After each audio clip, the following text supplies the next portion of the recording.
We just saw The Fantastic Four, The First Steps, in theaters, and now we've got some spoiler-free reviews just for you. Let's go.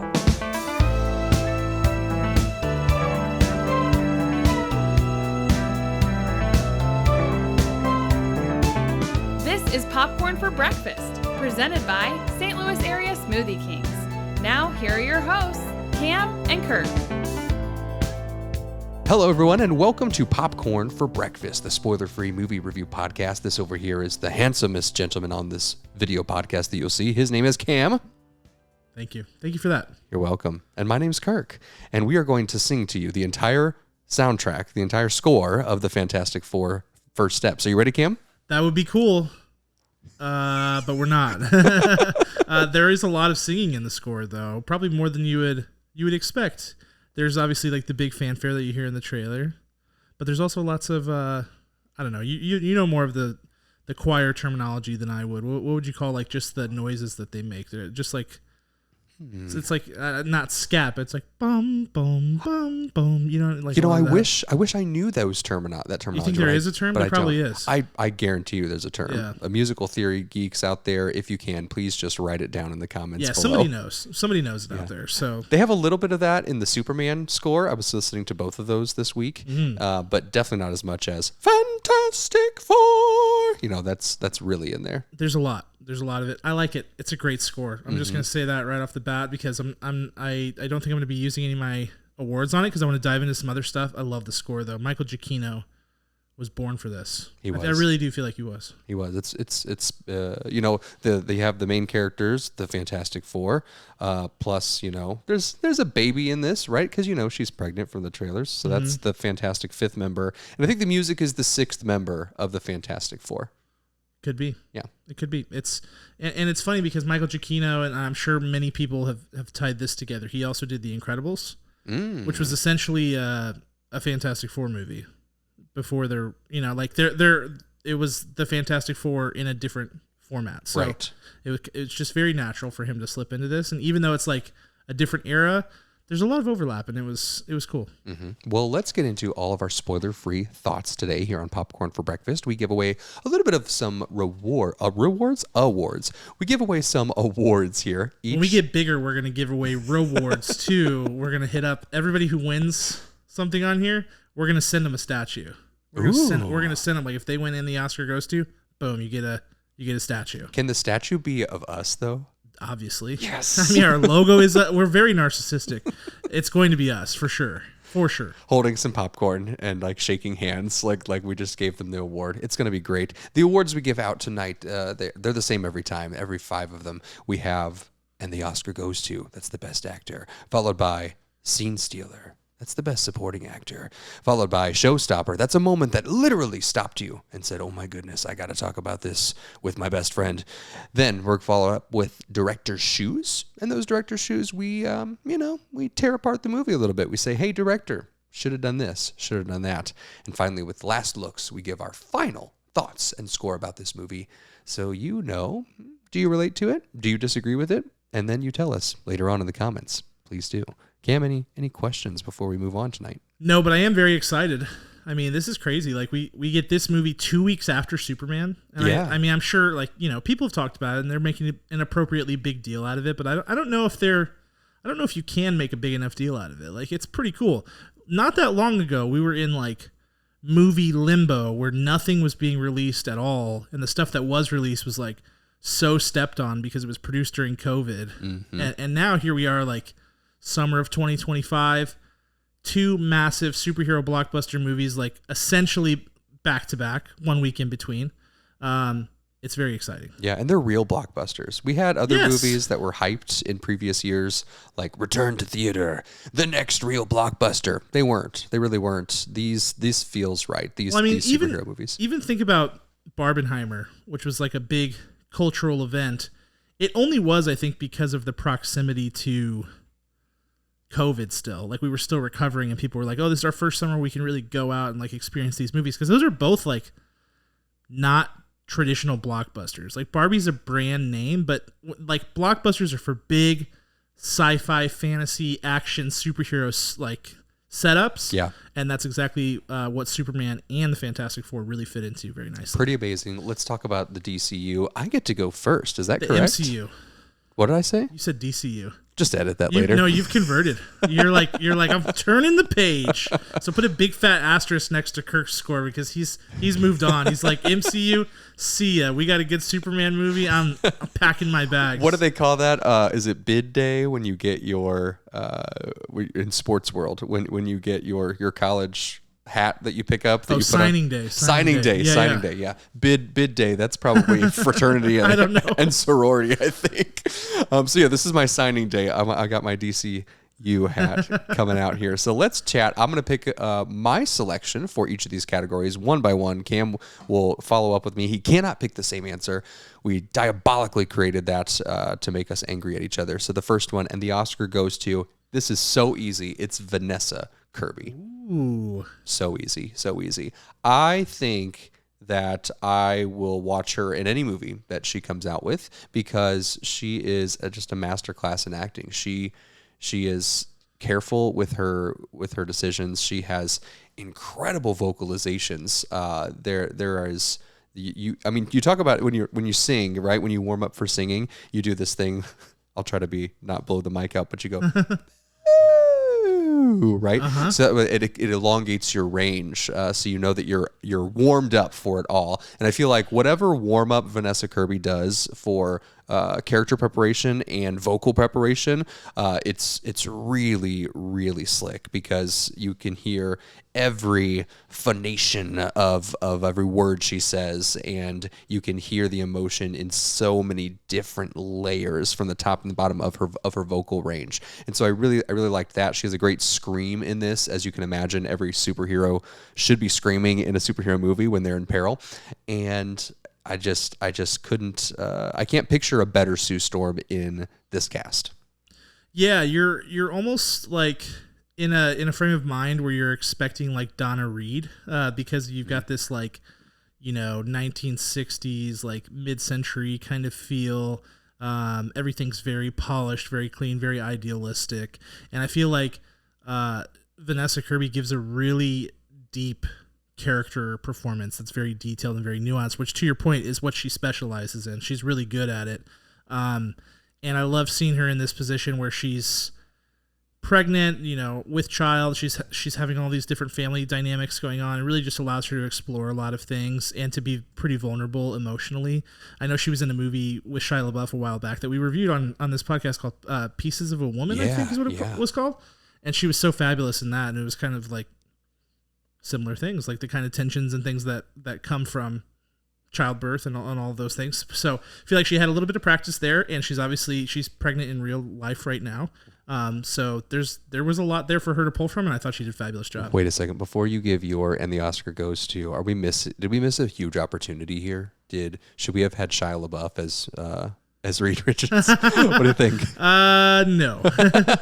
Though, it's like Miles Teller was Reed in the 2015 like young Fantastic Four. That's right. Movie, and he's almost like a Shia alt in a way. Like you could almost swap them. So it's like there is a world out there, maybe an alternate universe where Shia is Reed Richards. Yeah. Let's do it. Tell us who's your Oscar tonight. Well, all the Reed talk, I have to go with Reed Richards himself, Pedro Pascal.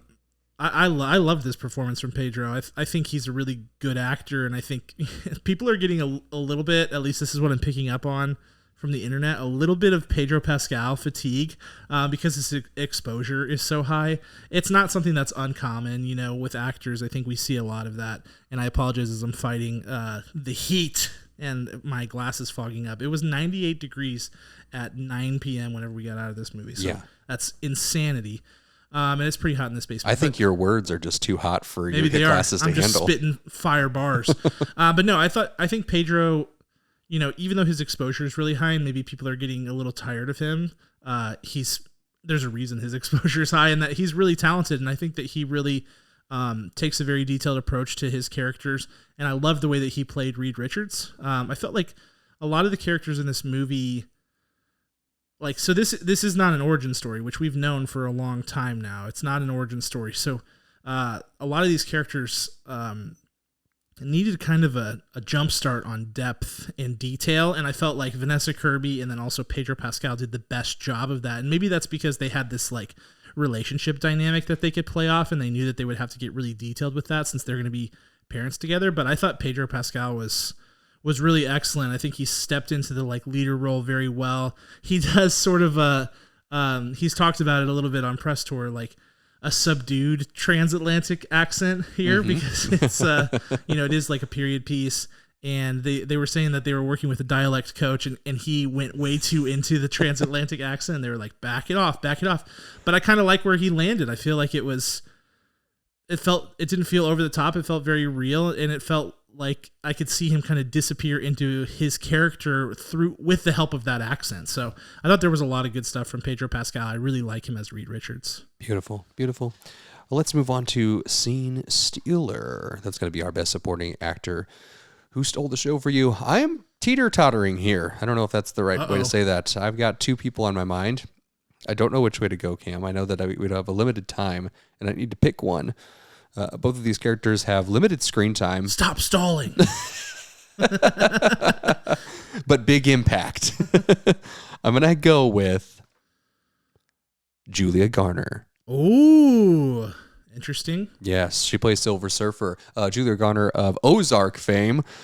Just one of the most incredible debut biggest performances. I still hear the final scream of that episode of hers in my sleep, and I just get joyous over that acting choice. I think that's what it comes down to. Her acting choices are so unique. She is not someone who's just going to play the script as it is. One thing they teach you in acting school is that they tell you to erase all of the punctuation whenever you start, which you cannot do in Shakespeare. This is not Shakespeare, but just to teach everyone, in Shakespeare you must follow the punctuation. But if anything else, just erase the punctuation and feel how it goes. Take your pauses, take your periods, take your colons, and rush through things, speed through things, slow down through things. The screenwriters will probably hate you for that, but as an actor, that's what gets you to create the shape and the voice of your character after you get an initial run through of it a couple times. So what she does, she delivers things in such amazing ways. You've heard it from the trailer, that line, I herald Galactus. Like that kind of pacing and that kind of tone is so impressive and so specific that there's no one else that would have ever thought of that line delivery for that sequence of lines, and so that's why I think they used that in the trailer, because like, whoa, this is magic right here, and she continues to do that through her entire role. We often think of, like, on the comic book page, you think of the Silver Surfer as no emotion, and just like, I'm going to do what I have to do. These are the rules. I'm not going to break them. And what Julia Garner does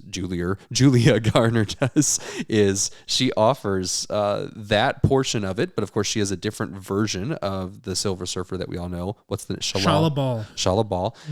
And we get a little bit more. We get a little bit more dimension here, and she plays with that to the nth degree. I thought she was fantastic. Oh no, I said it. I told myself I wasn't going to use the word fantastic in the Fantastic Four review. I'm so sorry. Do I get to punch you or something? Yeah. I love that choice. I wasn't going to go there. I just love how you mentioned that she makes really unique acting choices. I've always felt that with her, and because of that, I feel like with her, it's either a swing or a miss. Like it's either like a hit or a miss, because she's like, I'm just gonna do what feels right to me, and sometimes you're not able to go there with her, and sometimes you are. But I really like that about her. She's a very bold actor who chooses, whose choices are her and her alone, and yes. I really like that. Good choice. I'm gonna go with another member of the Fantastic Four. I'm gonna go with Eben Moss-Bachrach, who plays Ben Grimm. Always one of the more interesting characters in this set, because he was the one whose entire appearance was changed in a dramatic way. He's much bigger. He's literally like made of rocks. And so that is always something that gets explored in the comics. It's been explored in pretty much every iteration of the Fantastic Four movies that's ever happened. But this was a little more of a subdued Ben Grimm. And they delved into more of the relationship between him and Reed as friends, and his role within this fantastic family. And I really like that. And I feel like that was playing right into what Eben Moss-Bachrach really excels at, which is just, he understands tone really, really well. He knows exactly where to go and how to be a supporting character in a scene and play off of other people and just glue it all together. I wish there was more depth with this character. I felt that way about him and Johnny Storm really deeply. Like I was like, I need more here. And we didn't totally get that. So there's some stuff here that I don't love that they chose from a character perspective, but his performance was great. And I think that he really elevated it in a lot of ways. Yeah. And you can see him. That's what's always been fascinating about every version of the Thing in film is that you can see the actor. They do a really good job of pulling those features out, whether it's in the specific movement of their eyes, in their face, or like with Michael Chiklis, it was more of his body movements, but you could still see them in it. So that was really great. Yeah, thank you for calling that out, because that was the other thing I wanted to mention, but sometimes things fly out of your head whenever you get on the podcast, but just it's a motion capture performance. Yeah. So the level of difficulty is higher for him than anyone else, and he talked a lot about it on press tour that he was nervous about it. It was his first time doing anything like this, and it's very, very different in total. So I thought he nailed it. I think you and I should put motion capture dots all over our bodies for every episode, and then a contest, a reward for the listeners and the watchers on YouTube to go ahead and create whatever they want with us. What do you think?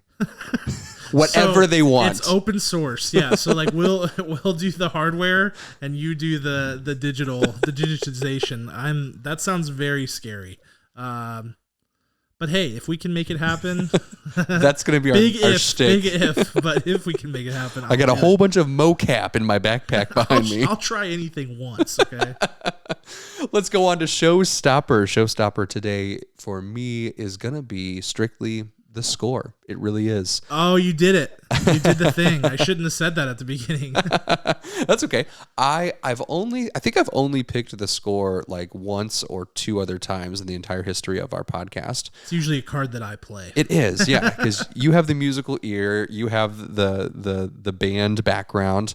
I never played an instrument except my lovely voice. Your silky smooth vocal strings. Fantastic. So This was something that I caught on to early on when we got the trailer and we got the teaser of that, and then I never ever listened to scores like for fun. Yeah. And I did that with this one. There you go. And I had a good time with it. And it really moves the movie because there are a lot of moving parts of this because you've got four main characters. You've got a villain. You've got a sub villain. You've got a sub villain. There's so many things that you have to make sure that you're connecting it all in the minds of the viewers. And you've got them visually, but you need to get their oratory in motion in gear. Whatever that's called, the inner oratory ear system. So if any ENT doctors... That's exactly it. That's the exact phrase. That's the exact terminology. You're a genius. I've got so many good phrases tonight. Reed I'm so Richards proud. over here, everybody. Hey! What's the opposite of Reed Richards? That's me. Mole Man, yes. So I think that had the score been lackluster, or if we had a lot of gaps in the score, I think that we would have lost momentum hard in this movie, and it never really felt like you got lost or got bored because it kept the pulse exactly where it needed to be. I love it. I obviously love the score. I've been a big fan of it. Really, again, with you ever since we heard the first few pieces of it. Mm-hmm. You should have never told me that you're listening to scores for fun now. That's a bad call. That's a gateway that you're going to wish you had closed. You're going to put the lid back on that Pandora's box. I'm going to introduce you to a guy called Hans Zimmer, Kirk. And, who? He's going to blow your mind and your eardrums in amazing ways. Great pick. Showstopper for me is related to score in a way because the score really helps set this sort of like retro-futurism tone. It's almost like if you've ever been to Disney World, it's like walking around Tomorrowland or Epcot or something like that, where they've got this sort of I think retrofuturism is the way that I would choose to describe it. I don't know if there's a better term for that.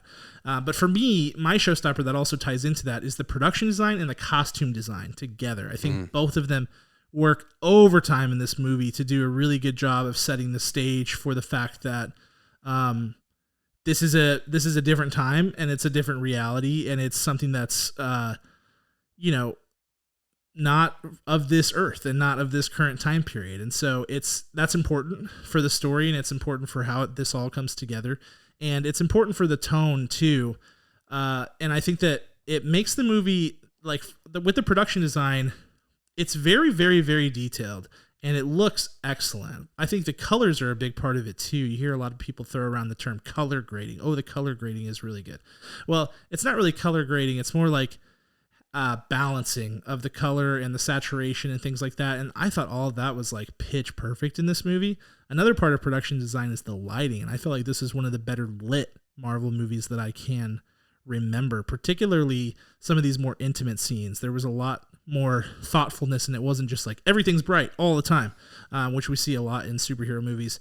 But then the costume design too. I mean, beyond just the suits, which I feel like a lot of people have really enjoyed just by kind of like feeling the pulse, the Fantastic Four suits, the costume design of the characters, the lesser characters and the extras and things in the city, in New York and around, really helped to set the mood and set the tone, and to make the visual experience very aesthetically pleasing and to kind of fit with the whole motif of the movie. So I thought all of that was top notch. And really from that perspective, from particularly costume design and production design, this is like the best that I've seen a Marvel movie do that in a really, really long time. I would have to think hard on when would be the last time they got something that right. Maybe like it might even be all the way back to like Guardians 1. Okay, yeah.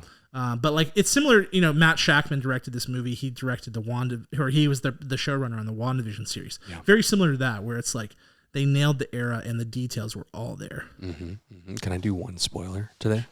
No. It's a costume spoiler. Oh, okay, I guess. Okay, it's kind of a spoiler, non-spoiler, but I just like, if you care about costumes, it doesn't give away any plot points. Earmuffs. But listen, why still to this day, why does Pedro not have a white collar on his Fantastic Four suit? I don't know. They didn't explain it. Do they need to explain it? Yes. Why everyone else has white collars and his is still blue? It drove me crazy. I thought there at the end we'd get an answer. Nope. I was not clamoring for an answer on that. I have been emailing and sending letters daily to people. Yeah, it doesn't bother me even in the slightest bit. Well, that's me. That's my crazy take. You want to hear just using my brain for a second, what I came up with? Yes. He has to stretch. Yeah. And there would be complexities with stretching a white collar. Versus just a blue one? Yeah, because it's all one color. What? And so when you stretch like your body and your neck, if you're all one color, it's easier to get the scale and the proportion right. I feel like that's probably part I'm going to be real mad if like we get an interview this weekend and that is exactly right. Because I have lost sleep over this, Cam. Unbelievable. Let's move on to director's shoes, starting with the costume for Pedro Pascal. No.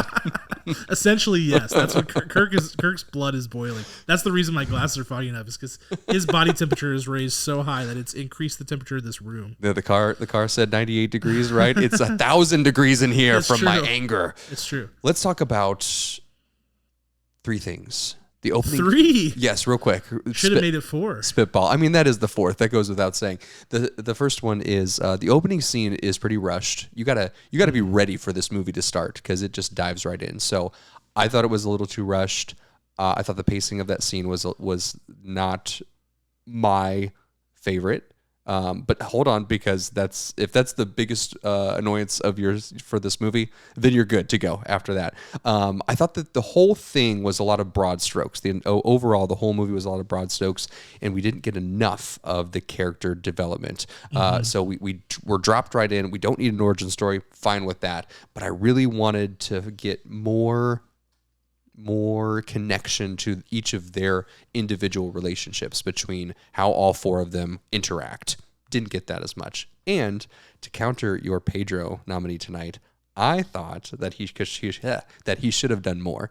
I thought he was too restricted in his performance for me.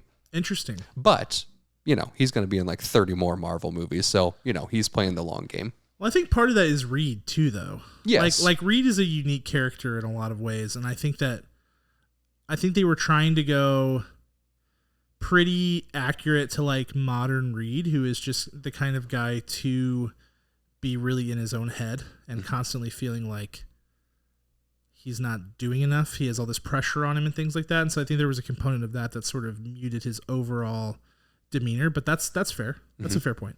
My director's shoes, first of all, totally agree with you on the character development front. I think that is a big piece of where this movie is lacking. My director's shoes ties into that slightly, but really what it comes down to, and you guys are probably tired of me talking about this, about movies, but it's a big part of it. Tone was a bit of an issue here, and I think it was because they were trying to play it really, really safe, and they were scared to go too light because they've been criticized for that, right? Like, it's fair to say they have been criticized for making superhero movies that undercut emotional hit points, like what am I trying to say? Like emotional. Yeah, someone dies and they make a joke. Right. Yeah. Like emotional pressure points or like hits, beats, they undercut it with a joke. And so I think there was a little bit of concern to like, all right, let's make sure we're not too jokey. But on the flip side of that, it was too serious a lot of the time. And I'm like looking at the surroundings and being like, all right, so we got a rock guy over here. We got an analog robot thing over here that goes like beep, beep, beep, beep, beep, beep. You know what I mean? And there is a whole town full of people who are dressed like picture perfect, Leave It to Beaver, like 1960s idealism. Yeah. With all this great color and stuff. And you're trying to bring the tone like down here. Really serious. And that's probably like part of the reason that your Pedro Pascal thing is there's not a lot of dynamics to it because they're kind of here. And it's not like that the whole time. And that's the thing is like they just couldn't commit one way or the other. They tried to play it really, really safe. And because of that, they're like, let's not do too much with Johnny, I think. You know, let's not do too much with Ben. We want to keep this thing moving. We want to keep it like going at a nice pace. We want to make sure people are entertained. They were playing scared. They were playing scared and playing safe. And the thing is, a safe movie is never a great movie. Ever. Like, I wish I could just grab them by the shoulders and just be like, a safe movie is never a great movie. Kevin Feige. Like, maybe audiences will largely enjoy it, and maybe the Rotten Tomatoes score will reflect that, you know, in both the critics and the audiences, but it won't be great. It won't be memorable. And their choice to play it safe hurt the tone, and it hurt the overall movie. Yeah, I mean, that's exactly right. Let's do our last looks to tell you how we really feel about this movie with a score for our viewing exclusive early screening of the Fantastic Four First Steps. So exclusive. This thing debuts in 2 days. I stick to the broad strokes comment that I made. I stick to that. I really wanted to feel something during this. Structurally, it's really quite perfect. Besides the catharsis that's lacking for me in this movie, visually it's perfect. Audioly, what's that word? I don't know. Audially, auditorially, maybe? Auditorially. Reed Richards Jr. right here. It's also perfect. The sound design, the sound effects, the action, the battle scenes, the score, all perfect. But it doesn't quite come together. It doesn't have the X factor that says, I need to tell everyone to see this right away. I'm going to replay this 1,000 times. However, there have been a lot of misses in Phase 5 of the MCU, which catapult this up to the higher end of all of the 30-plus films that we have so far. So overall, strong movie, not Marvel's best, but isolated, it's great. It's a fun time. And I'm going to give it a 6.4 out of 10 kernels. Yeah, that's a good score. I agree a lot. I think again, it's very sound, to your point, like structurally the plot is sound. It is simple, you know. They keep it very point A, point B. Here's what's going on. Here's what we need to do. Here we go.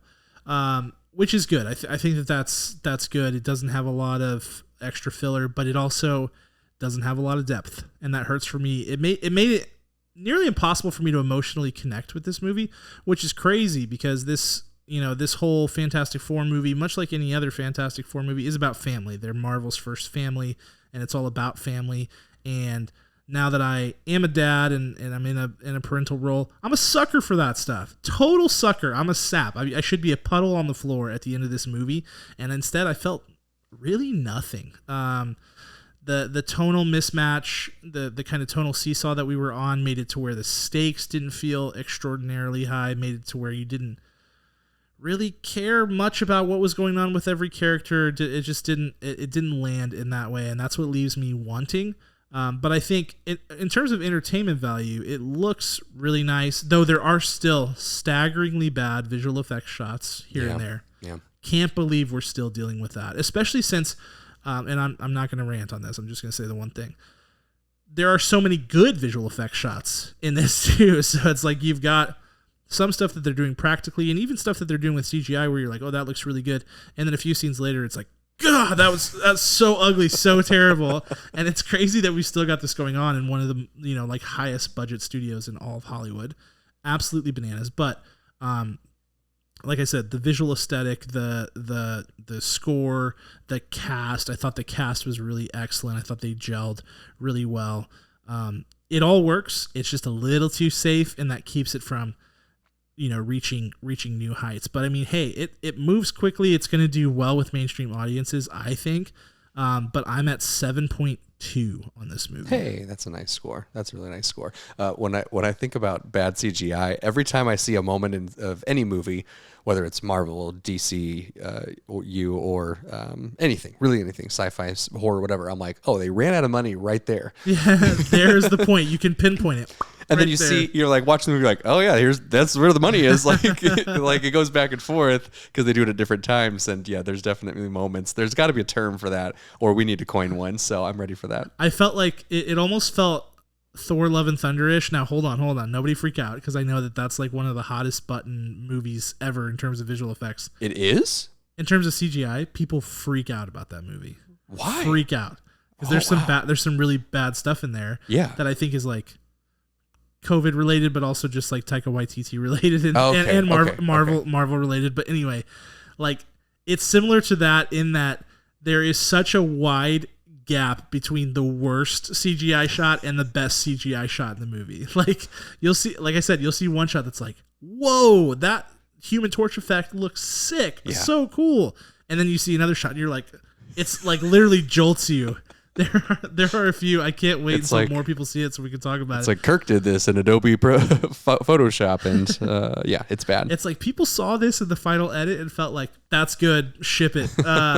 It's shocking to me, but here we are. Well, tell us what you think, everyone. We're so glad that you came out for our spoiler-free review of The Fantastic Four First Steps. Sing it, Cam, right now. Sing it. I won't. Fantastic Four! That's the end of our runtime for today's spoiler-free episode. Thank you for watching and listening. It truly means the world to us.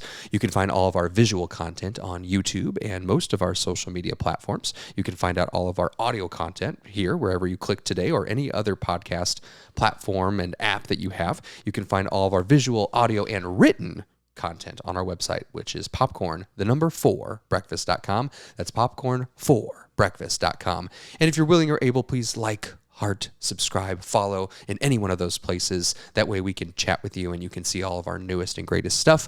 And also a special shout out and thank you to Mr. Ryan Spriggs, our executive producer, and the band Rhetoric for all of our amazing music. Speaking of amazing music, and to St. Louis Area Smoothie Kings, our title sponsor. Thank you to all of you, and we'll talk to you soon. Thanks, guys.